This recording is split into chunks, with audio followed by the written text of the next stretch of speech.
आप कांग्रेस की तरफ से बात रखते हैं कई मंचों पर कि आपको महंगाई हो गया है, शिक्षा में आप देख रहे हैं किस तरीके से लोग परेशान हैं, केवल मध्य प्रदेश में नहीं पूरे देश में परेशान है महंगी शिक्षा से। निजी स्कूलों की लूट आप देख ही रहे हैं। जो किताबें 300-400 500 तक आ जानी चाहिए वो 7-7 हज़ार 3-3 4-4 हज़ार में आ रही हैं।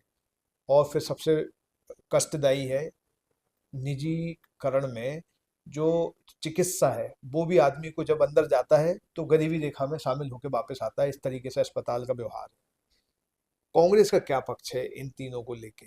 मतलब महंगाई हो गई, बिजली की मार है।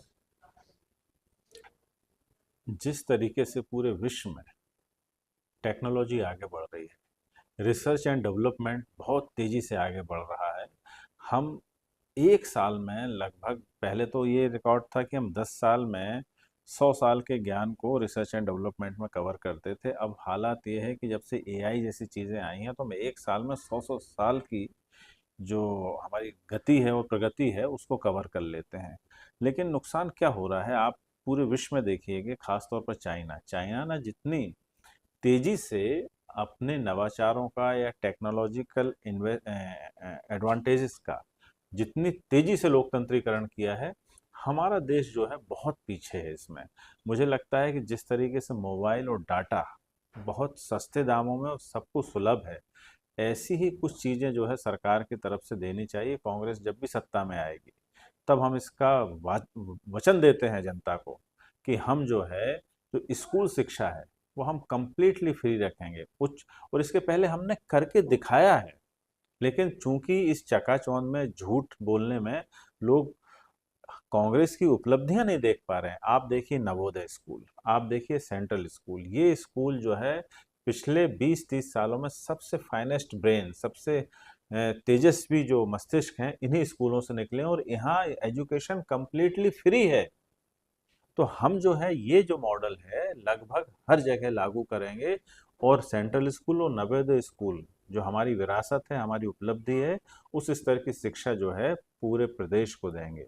दूसरी बात मैं कहना चाहता हूँ मेडिकल की, जो मैंने आपसे पहले भी कहा कि पिछले 20 सालों में इस प्रदेश को अच्छी मेडिकल सेवाएं नहीं मिली है। पहला जो मध्य प्रदेश का सुपर स्पेशलिटी हॉस्पिटल जो जबलपुर में बना था वो कमलनाथ जी के द्वारा बनवाया गया था। उसके बाद नहीं, लेकिन वहाँ भाजपा कहती है कि एक मेडिकल, दो मेडिकल आप लोगों ने बनवाए थे। और सारे ज़्यादातर अभी शिवराज सिंह रेजिम आने के बाद बने हैं। तो उनका दावा है कि हमने इतने मेडिकल कॉलेज खोले। कहाँ खोलें आप बताइए। बुंदेलखंड मेडिकल कॉलेज की प्रस्तावना और बजट हमारे समय का था और आज आपने इन मेडिकल की क्या हालत कर दी है। भाई, मेडिकल खोलना और उसको सुचारू रूप से चलाने में फ़र्क होता है। यदि आपने कोई चीज़ खोल दी है और वो बर्बाद हो गई तो उसका ना खोलना ही बेहतर था। हम आपसे ये कह रहे हैं कि कांग्रेस की सरकार आएगी तो किसी को भी अपने स्वास्थ्य के खर्चों के लिए अपनी जेब में हाथ नहीं डालना पड़ेगा। और दूसरी बहुत महत्वपूर्ण बात मैं ये कहना चाहता हूँ कि देखिए, अर्थशास्त्र के कुछ नियम होते हैं। बाजार को हम छेड़े बिना, बाजार को डिस्टर्ब किए बिना, जो कैपिटल बिल्डर्स हैं, जो पूंजीपति, उनको डिस्टर्ब किए बिना हम जनता को वो राहत देंगे जो जनता के अब अधिकार बन चुके हैं। जैसे सस्ती ऊर्जा जनता का एक अधिकार है, ये कोई लग्जरी नहीं रह गई। और चूंकि मैंने जैसे ही कहा कि रिसर्च एंड टेक्नोलॉजी इतनी आगे बढ़ गई है कि यदि कांग्रेस की सरकार आएगी तो हम घरेलू बिजली को बिल्कुल मुफ्त जो है जनता तक पहुंचाएंगे और कमलनाथ जी ने ये करके दिखाया भी था। तो हमारा ये कहना है कि जैसे ही सरकार हमारी आएगी तो शिक्षा, स्वास्थ्य और ऊर्जा, ये हम जनता को लगभग मुफ्त में उसके घर तक पहुंचा के देंगे।